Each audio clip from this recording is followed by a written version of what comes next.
Kwahiatonk, marquer l'imaginaire.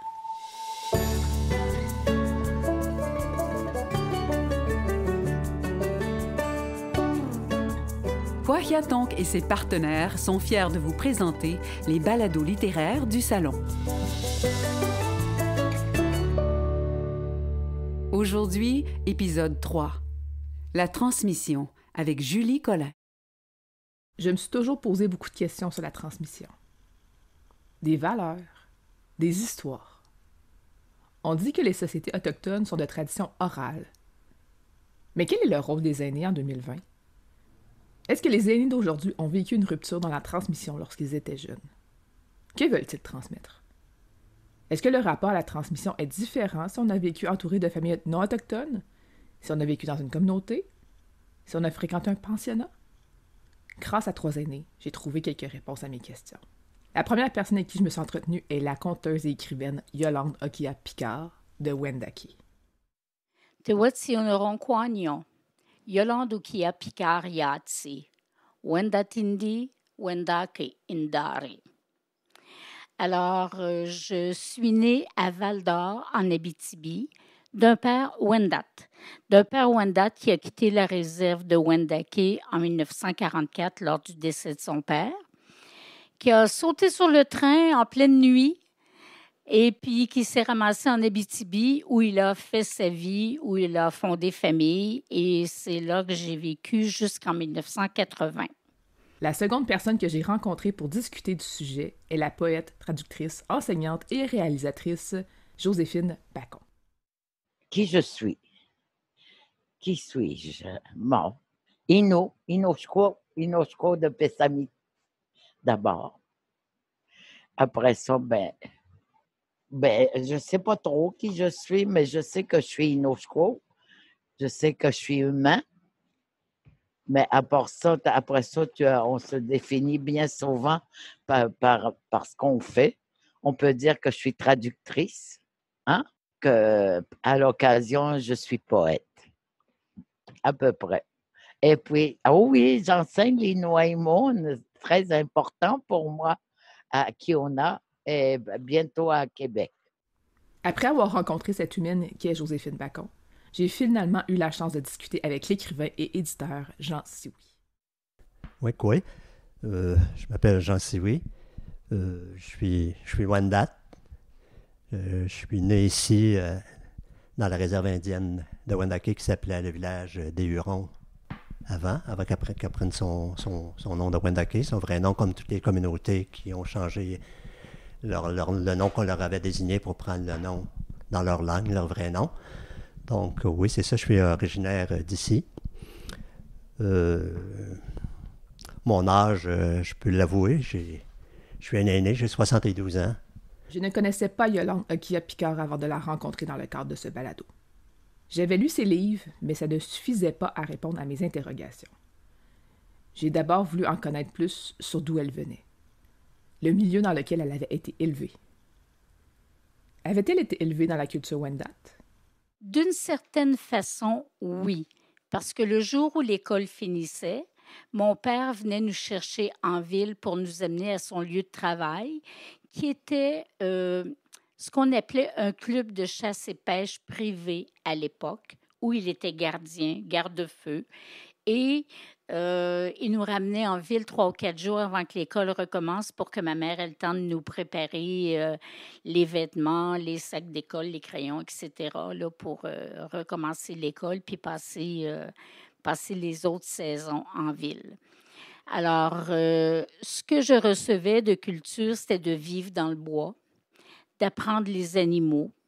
C'était aussi 2 chansons. Une chanson qui était le Happy New Year Way, que mon père chantait régulièrement, et la Huronne, qui est notre chant national, qui est notre hymne national. Et ça, mon père, quand il chantait ça, il pleurait à chaque fois. Parce qu'en fin de compte, il était un expatrié. Il pleurait encore plus quand il chantait un Canadien errant. bannie de ces foyers. Et c'est dans cette ambiance-là que j'ai été élevée. Alors, au niveau de ma culture Wendat, c'est vraiment quand j'ai fait le choix en 1980 de venir vivre ici à Wendake, de mettre les pieds sur les terres où lui avait marché, où son père, ses grands-pères, etc., avaient vécu. Alors, j'ai réappris auprès de gens qui avaient un sens plus culturel, plus traditionnel. J'ai réappris ma culture. Il a fallu la réapprendre parce que je n'avais pas ce côté-là de la culture auparavant du tout, du tout. J'ai été élevée dans des écoles québécoises avec une mère québécoise qui, elle, avait des origines algonquines, mais qui n'avait jamais vécu ses origines non plus. Je ne connaissais pas beaucoup Jean Sioui, mais je savais qu'il vit dans la communauté de Wendake, qu'il y était né. Est-ce que ça signifie que la culture Wendat était davantage présente dans son enfance? Oui, j'ai vu un peu l'ancienne culture, comment c'était auparavant, comment ça a évolué, où on en est rendu aujourd'hui. J'ai vu qu'on est passé de notre culture ancestrale vers une culture peut-être une culture que j'appelle plus folkloriste, une culture de survie, une culture, quand on s'établit ici pour mettre du pain sur la table, les gens ils ont vu les besoins des touristes qui nous visitaient, donc ils en ont profité. Mais il fallait que cette culture-là, un jour, en finisse, qu'on revienne à notre culture à laquelle on peut être fier de ce qu'on est vraiment, ce qu'on a toujours été, qu'on a toujours conservé dans notre cœur, mais qu'on taisait souvent pour le profit, pour un profit qui est peut-être pas négatif. On en avait besoin. Quand on t'installe dans une réserve indienne avec peu de moyens, il faut que tu survives, il faut que tu t'organises. Donc, on a fait ça. Mais aujourd'hui, avec la nouvelle génération de jeunesse, ça a vraiment changé. Les jeunes veulent vraiment revenir à l'authenticité, à ce qu'on est, à notre culture. Et je trouve ça extraordinaire.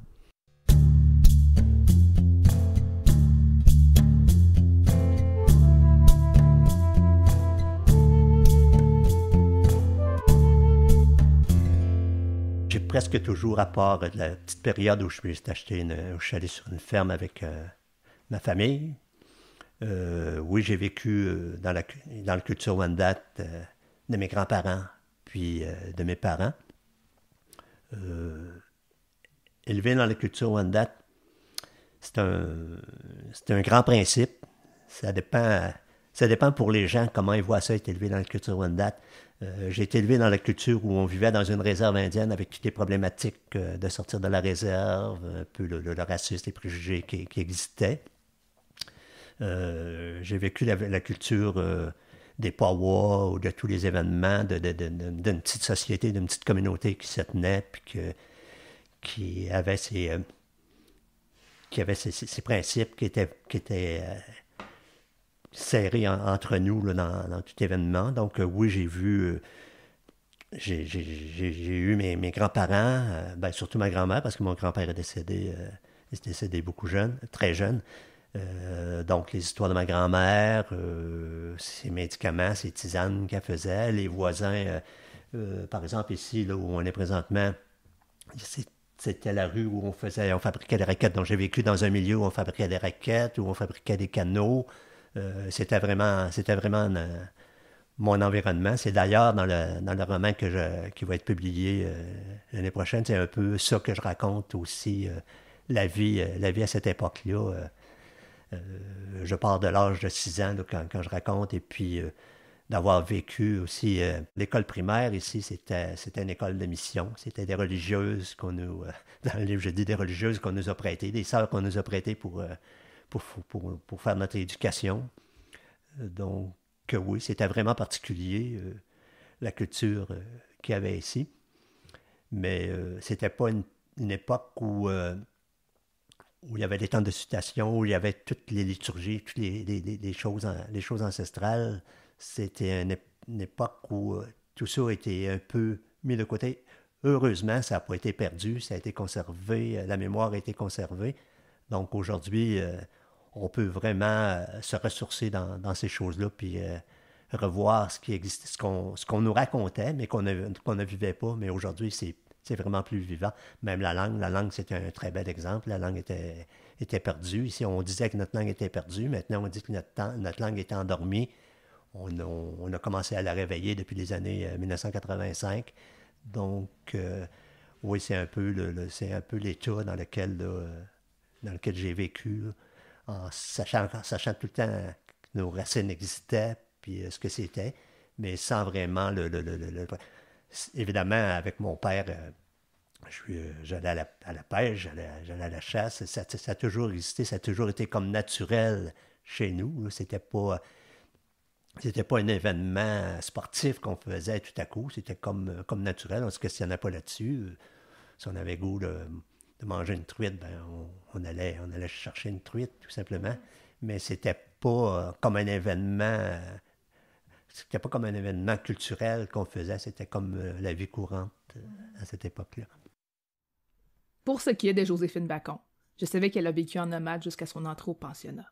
C'était certainement la bonne personne avec qui discuter des conséquences culturelles de ces institutions. Conservait-elle des souvenirs de sa vie avant son arrivée au pensionnat? Est-ce que le pensionnat avait provoqué une rupture dans la transmission? Je la savais assez ouverte, mais j'étais mal à l'aise d'ouvrir la conversation sur ce sujet. Sa réponse m'a surprise.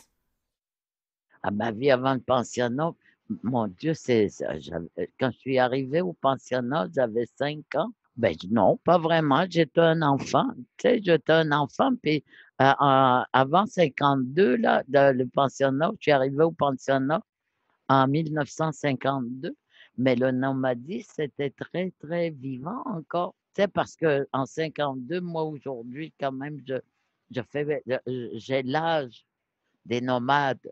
Je suis née à l'ère du nomadisme, quand les gens montaient encore dans l'intérieur des terres et puis on passait de septembre à la mi-juin dans le Nautilus.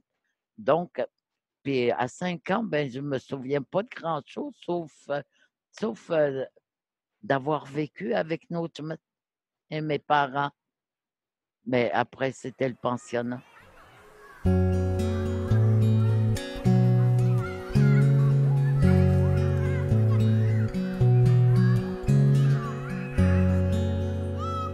On vivait encore dans le Nautilus.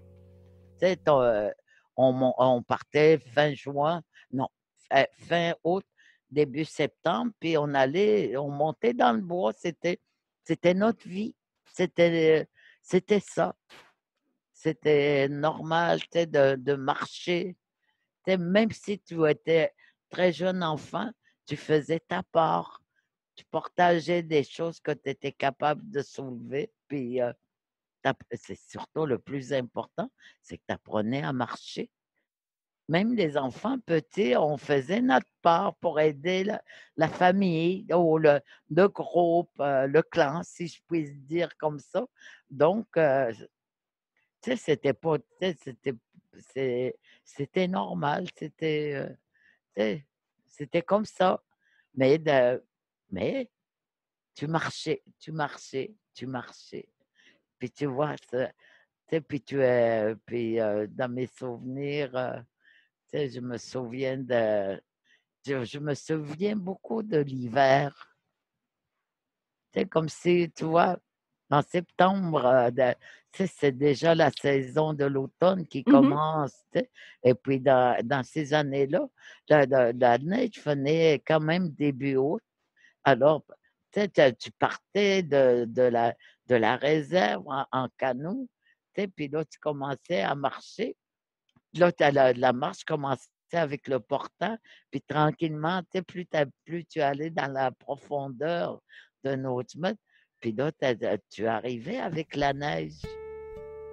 C'était comme si la neige, tu sais, quand tu arrivais, là, c'est comme si la neige t'avait attendu.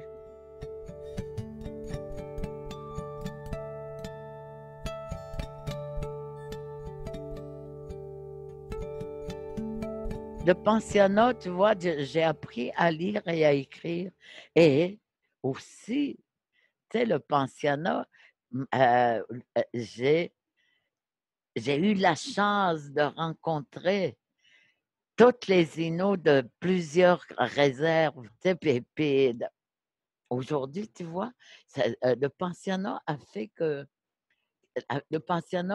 que j'ai connu des amis de plusieurs communautés.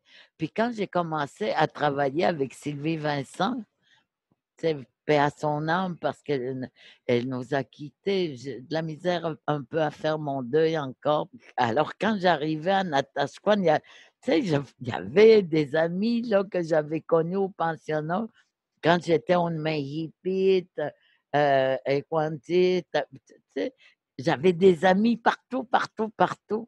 C'était un peu, tu sais, c'est comme si, tu vois, en étant assistante de recherche avec Sylvie, j'avais retrouvé tous ses amis. Tu sais, tu sais, mais le pensionnat, tout n'est pas mauvais, hein? Tout n'est pas noir, tout n'est pas sombre. Au pensionnat, j'ai appris à lire et à écrire. Aujourd'hui, tu vois, si je sais écrire et que je peux écrire des poèmes, ben c'est parce que le pensionnat m'a appris à lire et à écrire. Mais sauf, c'est quand même pas mauvais là en soi.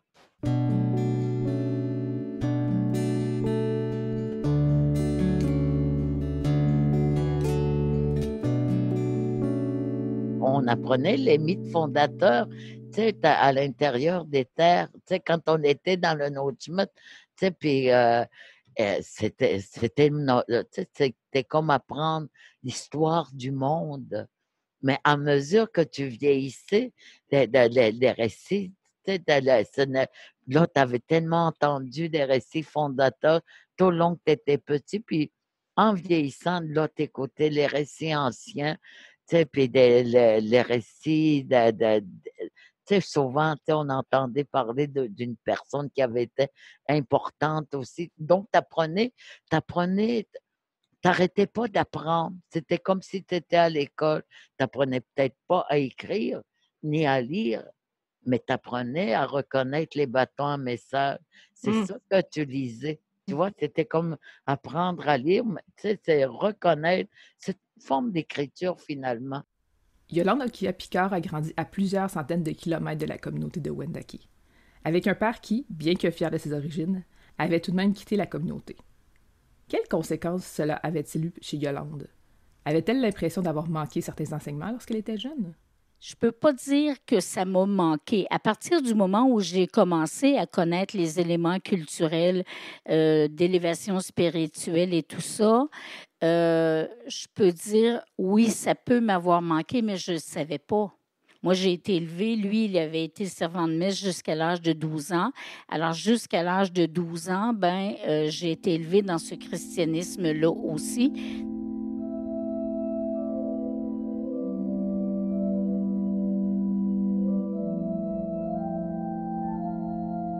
On ne m'a rien enseigné au niveau culturel, spirituel, alors que moi, une fois arrivée ici, j'ai commencé à aller mettre les pieds à la Maison Longue, puis à apprendre des choses, à côtoyer des gens qui avaient appris certaines choses, qui m'ont transmis des éléments culturels. Puis aujourd'hui, à travers ce que j'écris, je transmets certains de ces éléments-là. Par exemple, il y a un conte qui n'est pas une légende, mais qui est un conte où je rappelle que le matin, avant de partir à la pêche, mes jeunes garçons qui sont dans ce conte-là, avec leurs parents, ils font une purification, ils font des chants au tambour autour du feu pour remercier pour la vie, etc., etc. Mais ça, c'est des éléments que j'ai appris sur le tard. Mais j'ai pas d'enfants. Malheureusement, la vie m'a pas donné l'occasion d'amener à terme des enfants. Et j'ai partagé des connaissances avec un de mes neveux qui a 5-6 ans. Tu sais, lui, même plus petit que ça, à 3 ans, il demandait déjà à venir à Wendake comme cadeau d'anniversaire. Oui, parce que lui et ses racines sont encore très, très imprégnées. Alors avec lui, j'ai partagé des choses. Je ne pouvais pas partager avec mes enfants, j'en avais pas, mais avec mon neveu, là, avec le beau Maxime, il était tout petit, tout petit. Il y avait un problème de pied, je l'ai amené à la rivière, je l'ai fait asseoir sur le roc, je lui ai fait prendre conscience que le roc qui était là, il était mille et mille et millénaires, que l'eau qui passait là, elle aussi, était mille et millénaires, et qu'au fur et à mesure, eh bien, on pouvait demander à cette eau-là, qui est notre sœur, puis à ces rochers-là, qui sont nos frères, on pouvait leur demander de prendre la maladie qu'on avait et de la transformer en énergie positive dans l'environnement et d'emporter ça au loin. Eh bien, il y avait à peu près 5 ou 6 ans quand ça s'est passé. Et puis, il a fait sa prière. Puis, dans sa prière, il a même demandé la protection pour ses parents. Alors, il a appris petit. Et c'est là où j'en viens que de transmettre ces valeurs-là, de transmettre ces connaissances-là, c'est important parce que lui, il a maintenant un petit garçon qui a 3 ans, puis un jour, il va commencer à lui transmettre ça. Puis même qu'il avait commencé à transmettre avec son jeune frère qui avait 3 ou 4 ans plus jeune que lui à un moment donné. Quand l'autre était étonnant, il disait « Viens, je vais te purifier. » Avec la sauge, ben oui. Aussi simple que ça, mais ça l'a imprégné. Une chose qui m'intriguait beaucoup sur Yolande Akia-Picard, c'était sa profession de conteuse. Yolande Akia se produit depuis de nombreuses années, non seulement au Québec, mais un peu partout dans le monde. C'est un métier qui nécessite transmission. Mais comment était-elle devenue conteuse? Ça, c'est tellement spécial. Moi, j'étais étudiante en administration et je faisais un stage au Conseil de la Nation en démographie.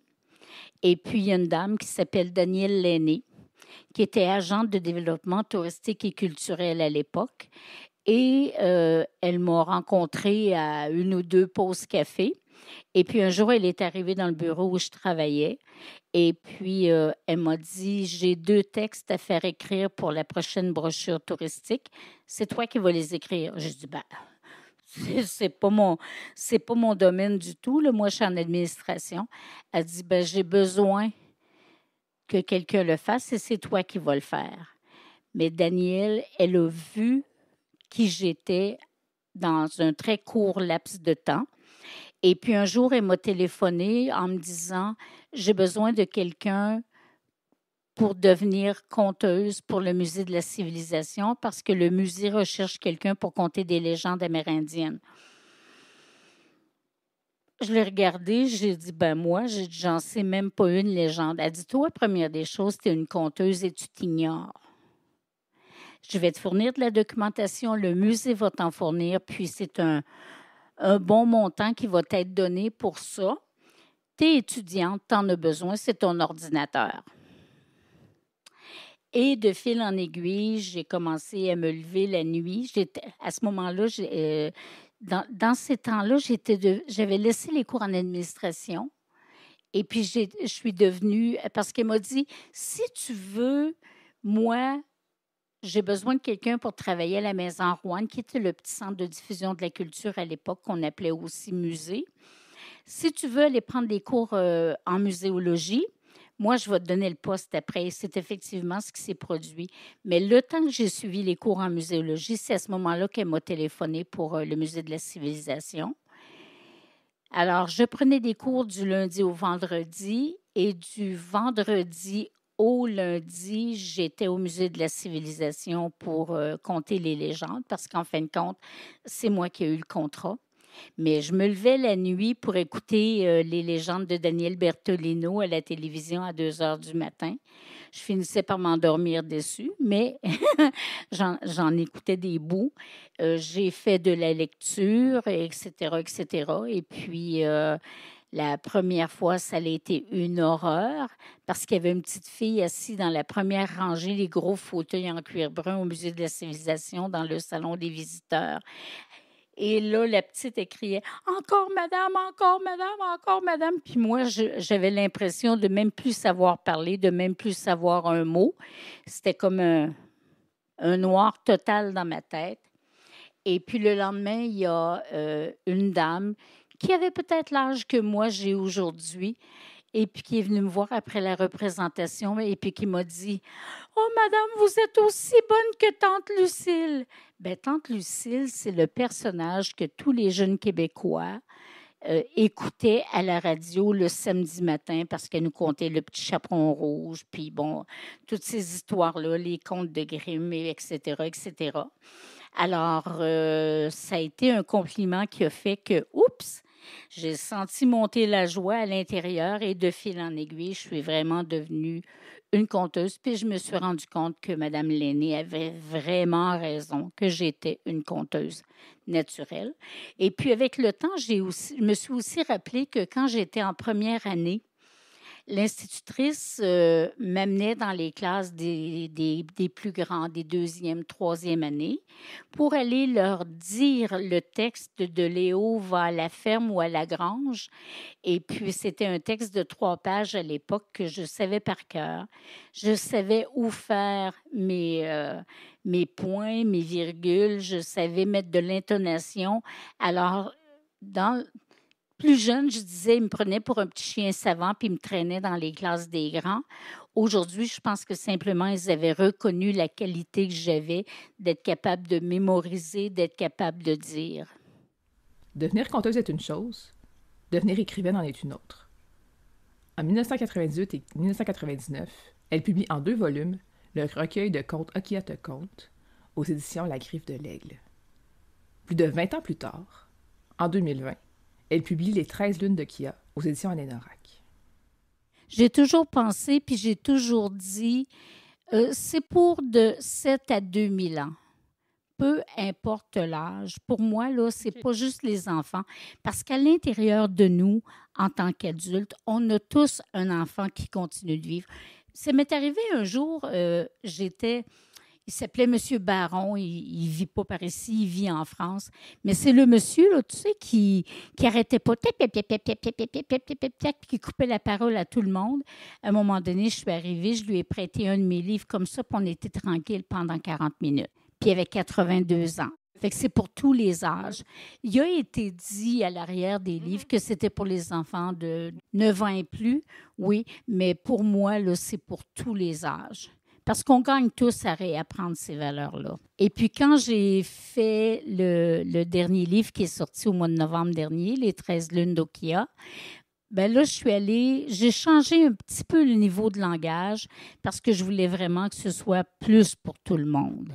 Parce que la première commande, parce que c'était une commande que j'avais eue les 2 premiers, la première commande, c'était vraiment plus pour... On me demandait d'écrire plus pour les enfants. Mais je savais qu'un jour, j'écrirais pour les enfants. Parce que moi, j'ai une filleule qui a eu 42 ans au mois de juin. Et puis, je me souviens, pas tellement longtemps après qu'elle est née, je me rappelle d'avoir dit à ma belle-sœur, « Moi, un jour, je vais écrire pour les enfants. » Puis, j'avais rien d'écrit, j'avais rien de prévu, mais j'ai dit ça machinalement, puis c'est devenu vrai.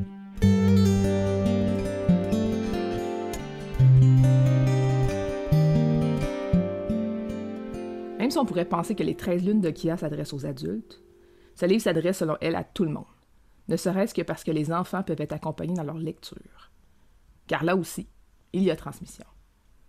D'ailleurs, les débuts de Jean Sioui dans l'écriture sont liés à la transmission vers la jeunesse.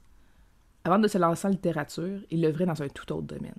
J'ai commencé à écrire aussi, parce que je voyais nos jeunes qui avaient envie de dire des choses, et puis on vient d'une tradition orale, donc il n'y avait pas grand-chose pour laisser la marque, pour s'expliquer.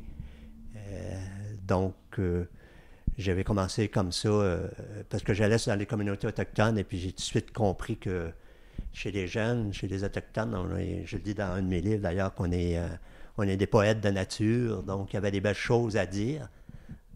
Puis la problématique dans les communautés, je voyais que c'était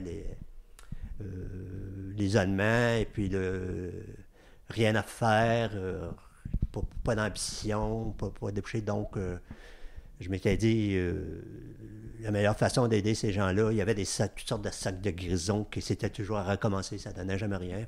Fait que je me suis dit, moi j'ai cru voir tout de suite qu'on pouvait aider les jeunes, soit par la musique, par l'art, la musique ou l'écriture. Donc c'est un peu dans ce contexte-là que j'ai d'abord créé à mes débuts en écriture comme écrivain, une petite collection de livres jeunesse, très simple, très facile, où ça permettait à des jeunes d'écrire, que je leur présentais que c'était possible pour eux de faire quelque chose.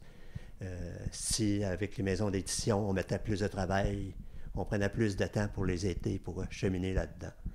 Donc, mon écriture a débuté comme ça. Sauf que moi, bien avant ça, j'étais pas du tout dans le milieu littéraire. J'étais informaticien. Un informaticien qui a un travail qui est vraiment, vraiment très loin de la poésie, il faut en convenir, mais qui a toujours aimé écrire par temps perdu ou m'amuser quand une pensée me venait. J'écrivais ça sur n'importe quel papier que je perdais après ou que je jetais, ou sur des cartes de souhait ou des cartes de bonne fête, plein de choses comme ça. J'ai toujours aimé écrire comme ça. Une telle transition du monde de l'informatique vers la littérature pourrait en surprendre plus d'un. Pas moi. Je viens également du monde de l'informatique. Mais concrètement, comment Jean Sioui est-il devenu écrivain? Comment en était-il arrivé à publier? Il y a une époque où j'ai quitté la réserve pour aller m'installer sur une petite ferme à l'extérieur, dans un rang, jusqu'à ce que mes enfants soient adolescents ou que ça devenait plus difficile de voyager. Puis c'était de l'autre bord du pont aussi, donc pour aller travailler, c'était aussi difficile de traverser le pont tous les matins. On est revenu sur la réserve. Puis mon épouse a toujours eu l'intention de se partir un petit commerce. Donc, juste ici, derrière, en avant de l'édifice où on est, on a loué un petit local où ma femme elle a ouvert une crèmerie, un bar laitier, pour le tourisme. Mais très vite, on s'est aperçu que les Français, c'est surtout les Français qui nous visitent, qui viennent ici comme touristes, ne connaissaient pas vraiment les bars laitiers, c'était pas dans leurs habitudes. Donc, pour les faire venir, pour les faire entrer, on a eu l'idée de faire un mur au fond du bar laitier où j'ai commencé à faire un genre d'artisanat. J'ai commencé à écrire des pensées sur du cuir, sur des pièces de cuir ou sur des rondins de bois, des choses comme ça. Puis je mettais ça sur le mur et puis là, les gens ont commencé à venir vraiment pour ça. Et puis ça se vendait beaucoup, les gens étaient très intéressés. Mais un bar laitier, à l'automne, avant l'hiver, ça ferme. Donc, moi, j'ai pris toutes ces choses-là. J'ai mis ça dans une boîte. Puis un ami est passé, puis il m'a dit « Pourquoi tu n'écrirais pas un livre avec ça? » Moi, j'ai été écrire un livre. Moi, je suis informaticien, là, je ne connais pas comment ça fonctionne. Je ne sais pas comment on fait, rien. Mais l'idée m'est restée. Je travaillais au centre-ville de Québec, sur la rue Saint-Joseph. Et puis, une bonne journée, un bon matin, je suis parti avec ma boîte de papier, de textes que j'avais écrits. Puis, j'ai emmené ça au bureau. Puis, je prenais toujours des marches. Je marchais le midi. Donc, j'ai dit ce midi-là, je vais aller à une maison d'édition. J'ai pris l'annuaire téléphonique, les pages jaunes, puis j'ai regardé maison d'édition le plus près du bureau. Donc, ce midi-là, je suis parti avec mon cartable de feuilles, puis je me suis rendu au Loup de Loutière sur la rue Saint-Paul, qui n'était pas très loin du bureau. Fait que là, j'ai rentré. J'ai rentré dans la maison, puis la propriétaire était là. Puis je lui ai dit, moi j'ai écrit des choses, est-ce que ça peut vous intéresser? Mais c'est pas comme ça fonctionne. Là. On marche pas comme ça, c'est pas du tout l'habitude. Bon, j'ai OK. Je suis reviré de bord pour partir. Mais elle m'a dit, attendons un peu. En fin de semaine, j'avais l'idée de me changer les idées, de faire autrement, d'avoir d'autres choses. Laisse-moi ça. Fait que je lui ai laissé mon cartable. C'était un vendredi, ça. Le lundi matin, quand je suis revenu au bureau, le téléphone clignotait, donc j'ai pris la ligne. C'était la madame qui s'appelle Francine Vernac, qui était propriétaire du Loup de Gouttière, qui me téléphonait. Elle a dit « Reviens nous voir, on publie tes choses. » C'est inhabituel, là. Ça ne doit pas se passer comme ça, mais pour moi, ça a été le début de ma carrière. Donc, ça a donné le premier livre qui s'est appelé Le pas de l'Indien. Donc, tout ça, l'aventure a commencé comme ça.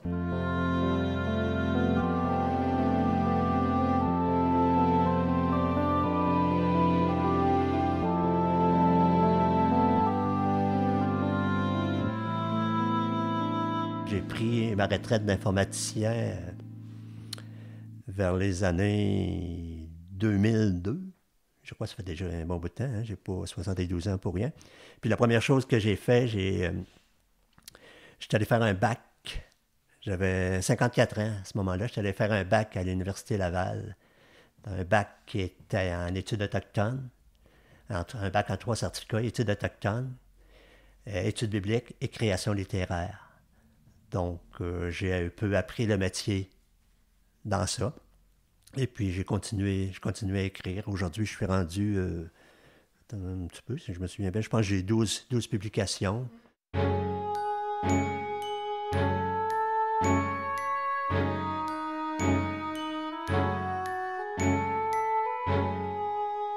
Le premier livre que j'ai écrit pour les enfants, c'est J'ai 3 enfants. C'est des histoires que je racontais quand je les bordais. Des histoires que j'inventais, qui pouvaient changer à tous les jours. Et puis, ça pouvait être la même histoire toute la semaine. Et puis, c'était toujours intéressant.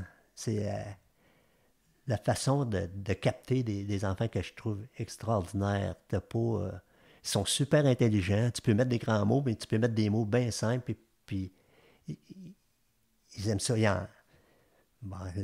en mangent la littérature, ils en mangent ce qu'on leur dit, puis ils sont bons critiques aussi.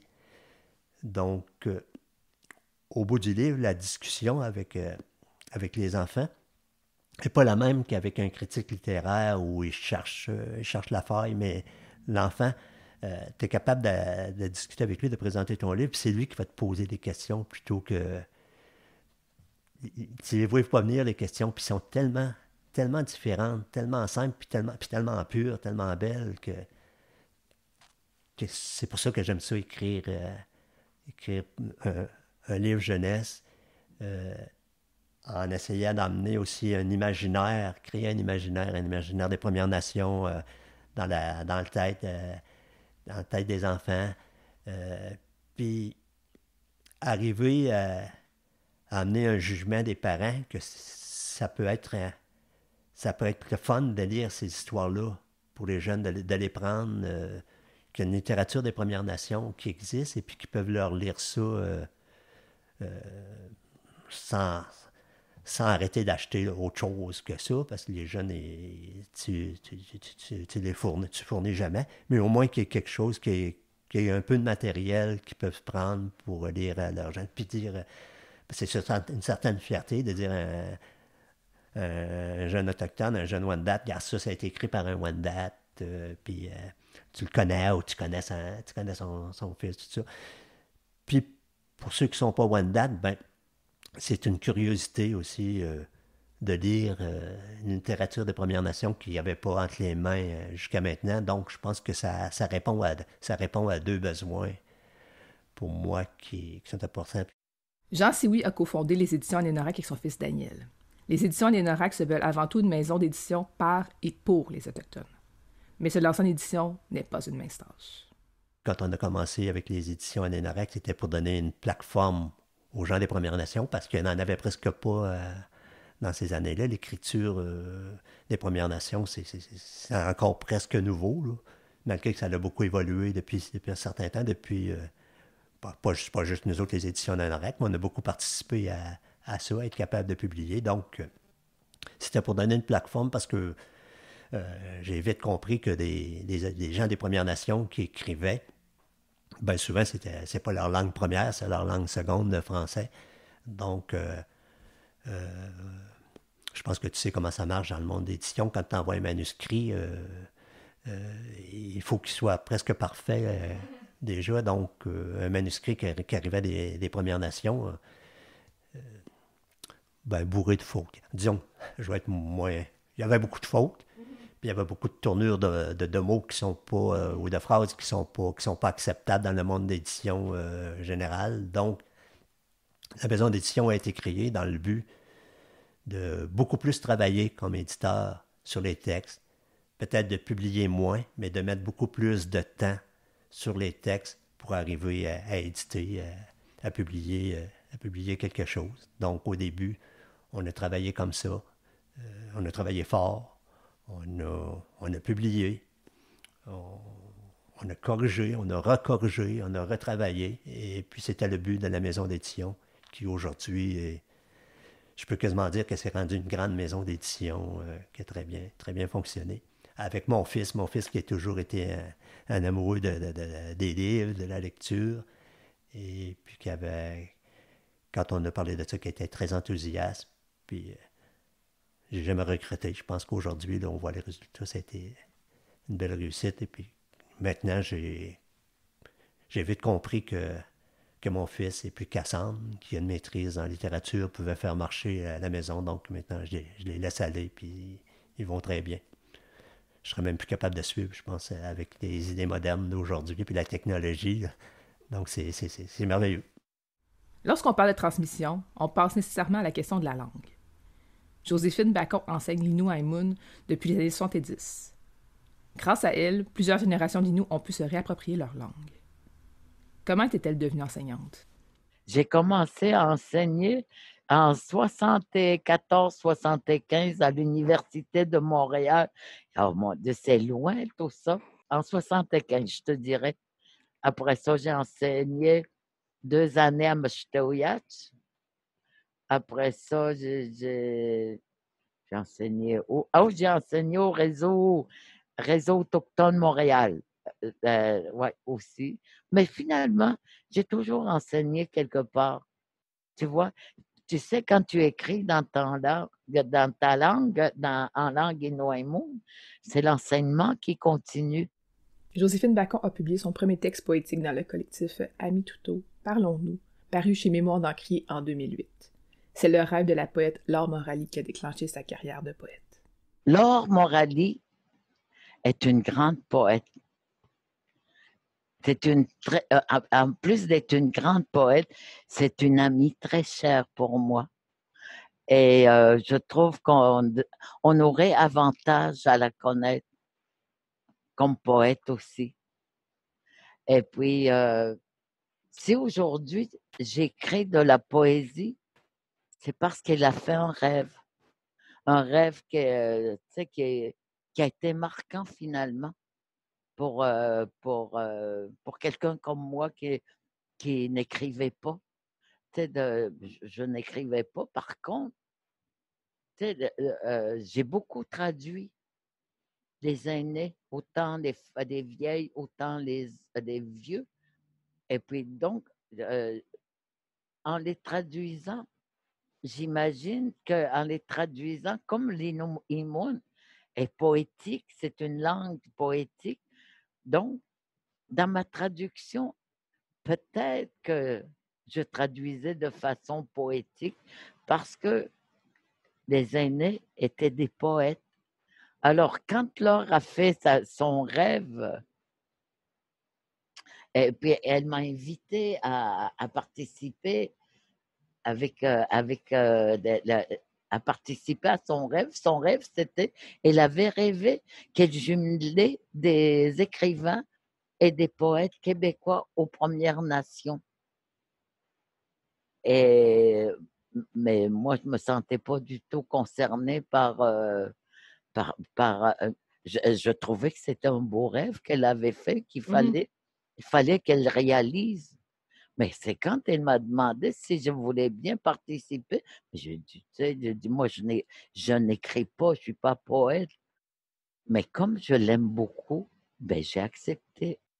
Et ça a donné naissance à mes premiers poèmes. Donc, Laure Morali, tu vois, pour moi, dans ma vie, là, tu sais,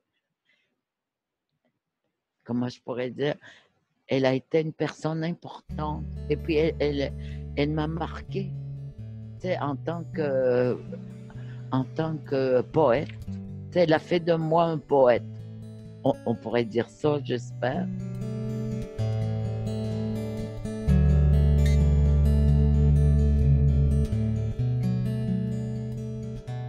Oui, elle a fait de moi un poète, probablement, mais elle m'a jumelé aussi un grand poète. Tu sais que, parce que quand José Aclin m'a envoyé son premier poème, je ne comprenais pas trop où est-ce qu'il voulait en venir à écrire de cette façon-là. C'est avec sa deuxième lettre, sa deuxième correspondance qui était beaucoup plus courte. Puis en le relisant, j'ai fini par savoir ou par comprendre où il voulait en venir. Alors je me suis dit, je vais lui répondre de la même façon qu'il m'écrit. Et c'était finalement, j'écrivais des vers, tu vois, sans savoir que c'était de la poésie. Parce que la poésie chez les Inuits, tu vois, même le mot poésie n'existe pas dans notre langue et poète non plus. Donc, il a fallu trouver un mot pour, euh, pour poésie ou être poète. Donc, ça a donné naissance à un néologisme dans ma langue. Les livres de poésie de Joséphine Bacon ont pour particularité d'être écrits en Innu-Aimun et en français. J'étais curieuse de savoir pourquoi. Et puis, aujourd'hui, tu vois, que j'écris, tu sais, en poésie. Et puis, pour moi, tu vois, en écrivant en Innu-Aimun, et puis en écrivant en français, c'est comme si je continuais, tu sais, à ce que les aînés me racontaient. C'est une forme de transcription. C'est comme transmettre un peu aussi, même si c'est en poème, tu sais, que c'est écrit. Tu sais, à travers les mots, on peut voir des images, puis accompagner les poèmes comme si tu y étais, comme si avec les U, là, j'ai bien de la misère en français, comme si tu étais là. Nous savons que la langue Innu a une grande importance dans la vie de Joséphine Bacon. Est-ce que cela a toujours été ainsi? Cette langue ancestrale a-t-elle toujours été présente dans sa vie? Et qu'en est-il pour Yolande Nokia-Picard et Jean Sioui? Quelle place occupe la langue Wendat dans leur vie? Je suis née avec la langue. Jamais perdu ma langue au pensionnat, on parlait Innu. La langue que j'ai perdue, c'est la langue de Notmet. C'est celle-là que j'avais perdue au pensionnat. Parce que tu vois, quand tu es nomade, quand tu es dans le Notmet, ton environnement et ton mode de vie est différent que d'être dans un pensionnat sédentaire, tu sais, avec 4 murs, bien sûr, toujours. Donc, tu sais, puis c'est toujours la même chose que tu vois, des casiers, tu sais, le plancher, tu vois toujours la même chose, le dortoir, le réfectoire. Nous, c'est jamais pareil. Tu sais, c'est jamais pareil. Tu sais, le prochain rivière qui va être sur ton passage, son courant sera différent. Est-ce qu'il va monter vers l'intérieur ou il descend vers la mer? Les lacs, ils n'ont jamais la même forme. Tout est différent. Donc, l'Innu-Aimun aussi est différent. Au pensionnat, c'est toujours la même chose. Les chaises étaient toujours placées de la même façon. Les tables, les pupitres, tu sais, puis les murs ne bougeaient pas. Donc, tu sais, tes yeux étaient privés de l'horizon. Tu sais, parce que si tu sais voir l'horizon ou tu sais le regarder, là, tu sais, il va te parler. Moi, je n'ai pas appris la langue. Je sais quelques mots. J'avais commencé à participer à un groupe qui avait commencé à faire des recherches pour ramener la langue chez nous. Mais heureusement, aujourd'hui, là, c'est en chemin. Puis il y a des gens qui commencent à avoir des phrases. De là à dire une conversation complète, je ne suis pas certaine. Mais moi, personnellement, je ne sais que quelques mots. Je vais avoir 66 ans dans quelques mois. Et quand ça a commencé, je trouvais que déjà j'étais trop avancée dans le temps, puis que c'était mieux de céder la place à des plus jeunes. Et puis, mais je suis très heureuse d'avoir des membres de ma famille qui, eux ou elles, sont transmetteurs à ce niveau-là. Par exemple, Megan Lukaniec, qui est celle qui a tout travaillé la langue, puis qui est celle qui continue de partager ses connaissances à ce niveau-là, ben, c'est la fille d'un cousin à moi, c'est une cousine. Et pour moi, ça, c'est important. Puis que ça se fasse par une femme aussi, c'est important. J'ai appris que la langue Wendat, elle pouvait revivre. J'ai appris aussi qu'elle était très difficile à apprendre puisque je n'avais pas le don des langues, mais quand même, je suis allé à des cours. Évidemment, j'ai voulu savoir comment nos 3 invités voient leur rôle d'aîné. J'en ai profité aussi pour leur demander quel était le rôle de la femme dans la transmission. Et ce, même si un des invités était un homme. Qui sait? Peut-être a-t-il beaucoup reçu des femmes dans sa communauté? La place des femmes est la place la plus importante. C'est celle qui donne la vie. Première des choses, notre mythe fondateur, c'est un mythe qui a rapport à la femme, c'est Yaha Tainsik, hein, la femme descendue du ciel qui a créé la terre d'Amérique sur la carapace de la grande tortue. Alors, avec l'aide, bien entendu, de grand-mère Crapaud. Alors, la place de la femme au niveau de la transmission, ben, c'est elle qui donne la vie aux enfants, puis c'est elle qui leur donne les éléments nécessaires à la vie et à la survie ensuite. Alors, par la transmission de la connaissance aussi bien spirituelle, morale, mentale, les choses physiques, les choses matérielles, c'est la femme qui fait la transmission. C'est sûr que les hommes vont faire la transmission des éléments de chasse, de pêche et tout ça, mais comme on était une société matrilinéaire, matrilocale et matricentriste, eh bien, c'était beaucoup le rôle de la femme. Quelle est la place des femmes dans la culture Innu? Ben, je ne peux pas dire aujourd'hui, là, parce que, étant donné que j'habite la ville, que je ne suis pas très présente dans les communautés, mais je trouve aujourd'hui, là, si je regarde les femmes qui sortent de l'ordinaire, qui sortent un peu du lot, là, mais je trouve que les femmes prennent drôlement leur place. Ils se réaffirment, des femmes se réaffirment, ils sont dans la politique, ils sont dans la littérature, et ne pas oublier qu'ils sont aussi des mères de famille, et puis l'éducation passe par elles. Bon, ça, c'est quelque chose que les affaires indiennes, que la loi sur les Indiens a beaucoup enlevé dans cette transmission-là.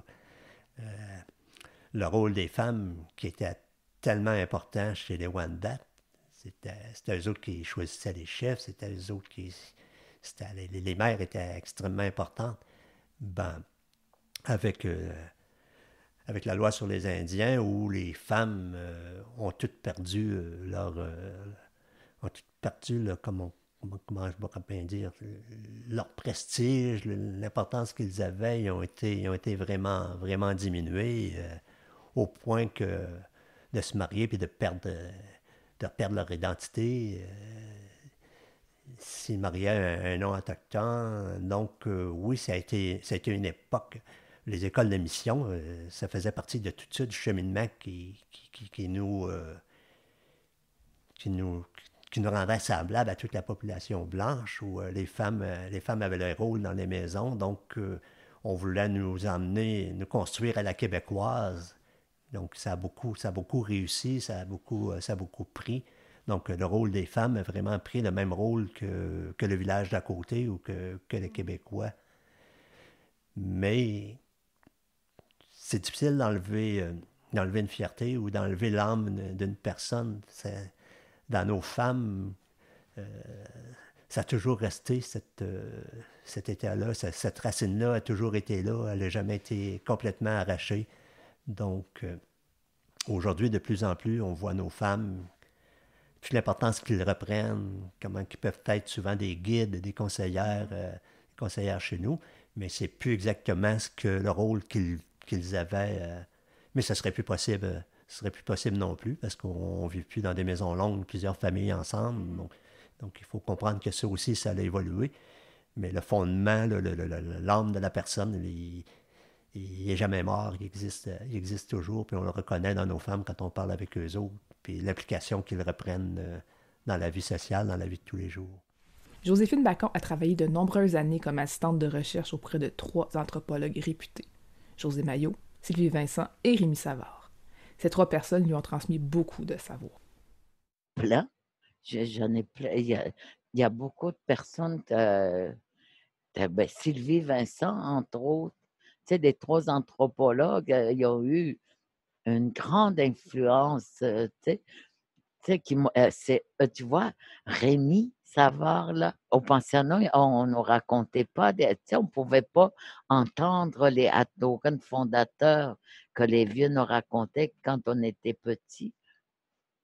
C'est parce que l'été, quand on retournait dans nos communautés, c'était en été, comme si on avait été des... Tu sais, tout le temps qu'on passait au pensionnat, on aurait dû le passer dans le nôtre, à écouter les vieux nous enseigner à travers les Hatlogan. Mais, et puis au pensionnat, ces Hatlogan fondateurs, on les entendait pas.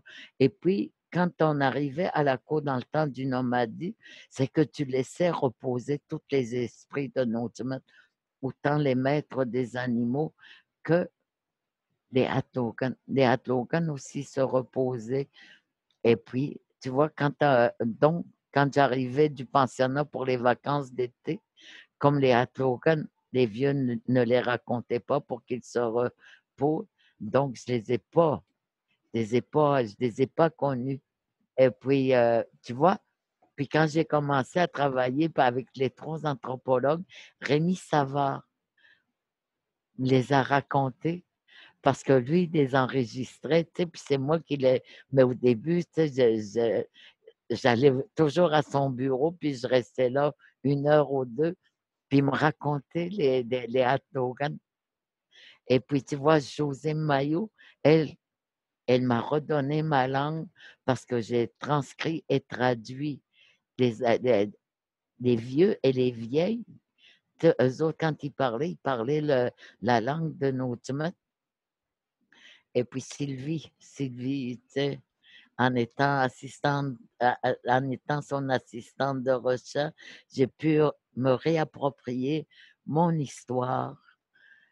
J'ai pu me réapproprier ma culture et la langue aussi parce que je les traduisais. Donc, je dois beaucoup à ces 3 anthropologues, même si j'ai passé 14 ans de temps dans un pensionnat. J'ai eu le privilège et la chance de m'être réapproprié ce que je n'avais pas appris pendant les années de pensionnat. Et aujourd'hui, quand j'écris des poèmes, je retourne dans les récits anciens. Et parce que dans ma mémoire, je les entends encore et j'entends encore les aînés qui me racontent. Et puis, c'est ça qui nourrit les poèmes que j'écris. Et même si je n'ai pas marché le Notima aussi longtemps que... Même si je ne l'ai pas marché, le Notima, mais mon Dieu, je dirais que grâce à eux, je le marche à tous les jours. Jean-Sioui a œuvré pendant plusieurs années à transmettre sa passion de l'écriture aux jeunes générations autochtones. Il a offert de nombreux ateliers d'écriture dans la communauté de Wendake et ailleurs au Canada. Que retient-il de ces ateliers? Quand j'ai commencé des ateliers d'écriture ici à Wendake, on faisait ça dans un local, dans une école ici au CDFM. Un local qu'on me prêtait pour faire ces ateliers-là. Et puis, celui qui devait me débarrer la porte du local pour donner les ateliers, c'est Louis-Carl Picard-Sioui, qui est maintenant le directeur du Salon du livre des Premières Nations. Donc, Louis-Carl, il s'était dit, tant qu'à débarrer la porte, je vais rester, je vais prendre des ateliers. Il n'était vraiment pas dans le milieu de l'écriture à ce moment-là. Donc, ça n'a pas été long que Louis-Carl est devenu amoureux de l'écriture. Et puis, les gens, vous connaissez Louis-Carl aujourd'hui, tout ce qu'il a fait, tout ce qu'il a publié, président du salon, responsable du Salon du livre des Premières Nations. Donc, les ateliers ont créé ça. Et puis, ont créé des beaux textes aussi de gens qui ont participé à ces ateliers. Donc, oui, je pense que c'était une incitation aussi à l'écriture, chez les Wendat, parce que les ateliers que je faisais, surtout chez les Wendat, j'étais invité des fois dans des ateliers d'une heure ou d'un soir ailleurs, mais des ateliers récurrents, c'est ici à Wendake. Jusqu'à l'année dernière, j'en ai fait encore à la bibliothèque de Wendake. Donc, oui, je pense que j'ai beaucoup aimé, j'ai beaucoup apprécié. Et puis, je me suis beaucoup amusé. On a eu beaucoup de plaisir à travailler dans ces ateliers-là, simplement. On pourrait penser, à tort, que les contes s'inscrivent dans une tradition qui a moins sa place en 2020. Yolande Nokia-Picard considère toujours que le conte demeure une excellente façon de transmettre les savoirs et les valeurs.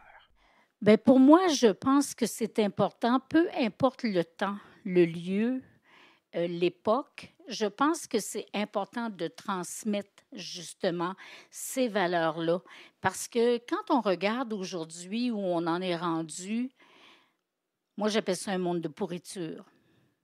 Quand on regarde le monde de pourriture dans lequel on vit, quand on regarde que la société a oublié de transmettre les valeurs pour que les humains soient capables de se respecter eux-mêmes, respecter les aînés, respecter les femmes, respecter les enfants, respecter l'humain en général, je pense que c'est super important de ramener ces valeurs-là et de redonner les valeurs de base, de faire le travail que les parents d'aujourd'hui, malheureusement, oublient trop souvent de faire.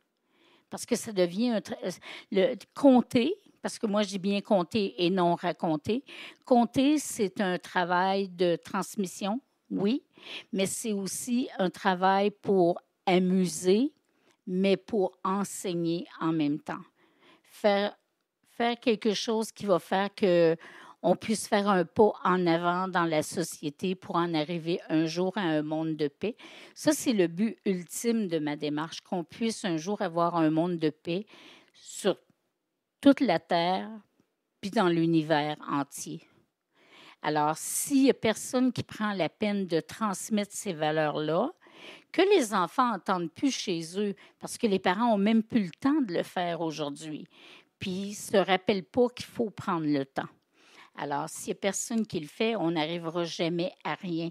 Il faut recréer ce sens-là, puis réapprendre que ça existe, réapprendre que c'est vrai. Puis moi, je le fais d'une façon didactique, oui, mais également ludique. Mm-hmm. Donc, ça passe plus facilement.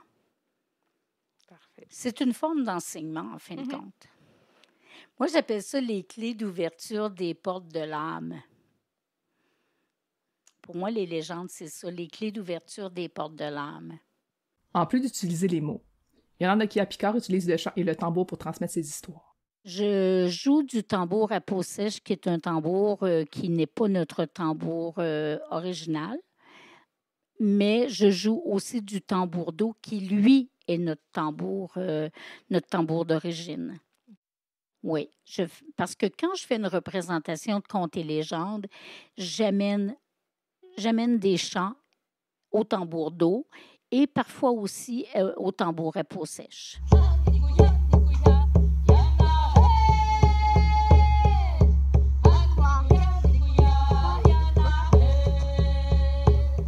J'ai appris par moi-même simplement en prenant un tambour dans mes mains, en commençant à travailler avec simplement, puis à le respecter surtout.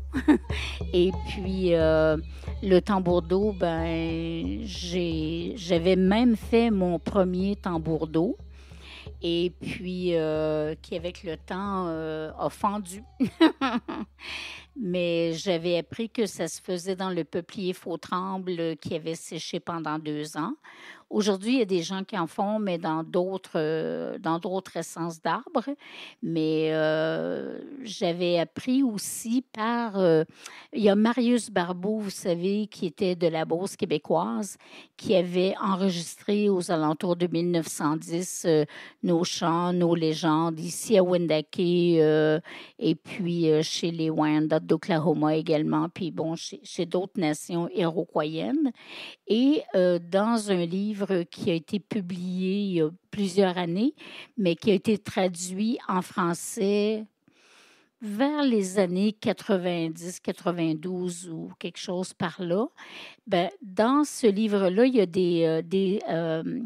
des annotations que Barbeau avait fait, comme quoi le tambour d'eau, la peau qu'on mettait dessus, c'était la peau de la marmotte. Alors, moi, le mien, c'est une peau de chevreuil qui est dessus. Je ne demanderai jamais personne d'aller me tuer une marmotte là, pour avoir une peau de marmotte sur mon tambour parce que j'ai une conception différente là, de la prise de vie des animaux.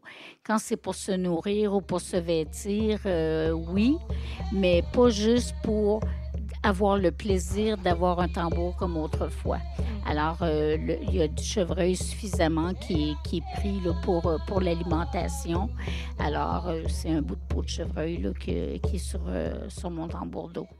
Suite à ma rencontre avec Yolande Guillaume-Picard, j'ai replongé dans le livre « Ils ont vécu le siècle » de Mélanie Loisel. Dans cet essai, Mélanie Loisel fait le tour du monde pour demander à des gens qui ont vécu de grands événements de livrer un message à la jeunesse. Ça m'a donné l'idée de poser cette question à Joséphine Bacon et à Jean Sioui. Qu'ils gardent espoir et il ne faut pas qu'ils perdent le rêve de leur identité.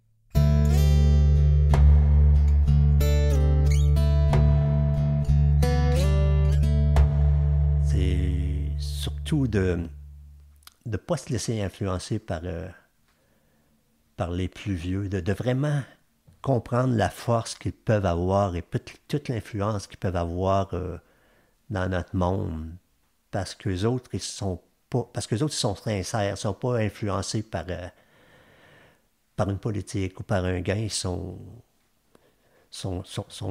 juste jeunes, comme ça, beaux et pleins d'ambition, et de pas avoir peur de venir parmi nous autres, les plus vieux, puis nous dire leurs espoirs ou ce qu'ils aimeraient faire pour qu'on puisse vraiment les aider, parce que on a été jeunes, mais on n'a pas vécu, c'est vraiment une autre époque tellement différente, les choses ont tellement évolué vite que des fois on ne comprend pas tout, puis ils peuvent nous expliquer des choses, ils peuvent nous faire comprendre des choses que malgré toute notre expérience, qu'on ne voit pas, qu'on est complètement à côté, mais qui sont tellement, tellement belles, tellement importantes. Donc, ouais, moi j'aime beaucoup travailler dans le milieu des jeunes.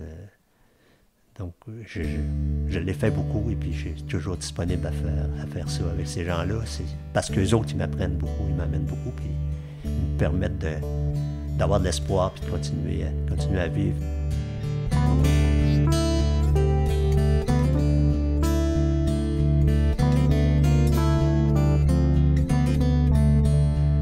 Il y a eu une période d'enseignement culturel qui était plus folklorique, mais j'arrive pas à être amer envers ça. Là. C'est un besoin, et il fallait qu'on survive.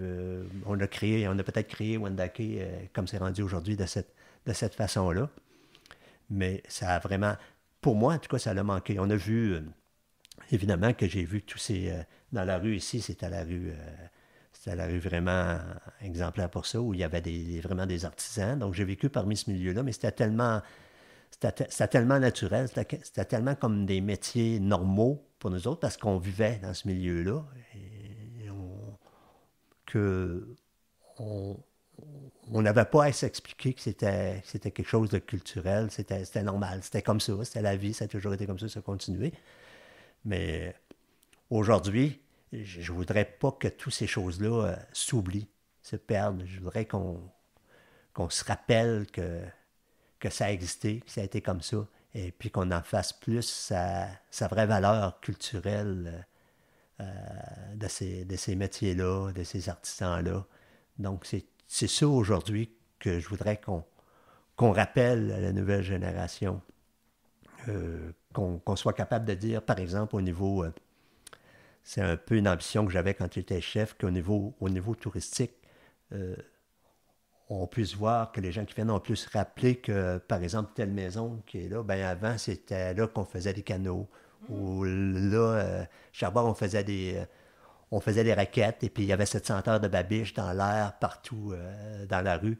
Donc, c'est un peu ça que je voudrais que nos gens de la culture ici, aujourd'hui, fassent remonter à la surface pour vraiment... Pas attirer, c'est pas le bon mot, mais pour vraiment intéresser les gens sur ça, plus que des spectacles avec des grands chapeaux de plumes ou des choses comme ça. Là. C'est beau à voir, on peut en faire aussi, mais il y a des valeurs plus fondamentales que je pense qu'on pourrait développer aussi, puis que c'est un peu le mandat des dirigeants d'aujourd'hui qui devraient accepter, qui devraient prendre. Le développement économique, c'est très important. Oui, on a besoin, comme tout le monde, d'avoir du développement économique, on a besoin de développer des choses, mais de mettre autant d'énergie à la culture qu'on peut en mettre au développement économique, c'était un peu ma philosophie, ou c'était un peu mon mandat que je voulais faire comme chef à la Première Nation. Mais c'est difficile, mais pour moi, c'est jamais perdu, c'est jamais pour rien. La petite graine que tu sommes, des fois, elle germe, puis elle devient grosse, puis ça donne quelque chose, comme c'est arrivé avec la littérature des Premières Nations. La transmission est un vaste sujet, et j'avais conscience, dès le début du périple, que je ne pourrais qu'effleurer le thème dans le cadre d'un balado. Mais grâce à Yolande Okia-Picard, Joséphine Bacon et Jean Sioui, j'ai pu en savoir plus sur ce qu'ils ont reçu et sur ce qu'ils transmettent. Même s'ils sont trop jeunes pour être mes grands-parents, j'ai eu l'impression, lors de nos rencontres, qu'ils me transmettaient des choses fondamentales. Pour savoir qui on est, pour savoir où on va, ne doit-on pas savoir d'où l'on vient? Ça semble cliché, et ça l'est. Et pourtant, c'est vrai. Ces discussions m'ont aussi amené à me questionner sur mon propre rôle dans la transmission. J'espère que ma quête vous aura transmis le goût de recevoir et de donner à votre tour. Merci d'avoir été à l'écoute et bonne transmission!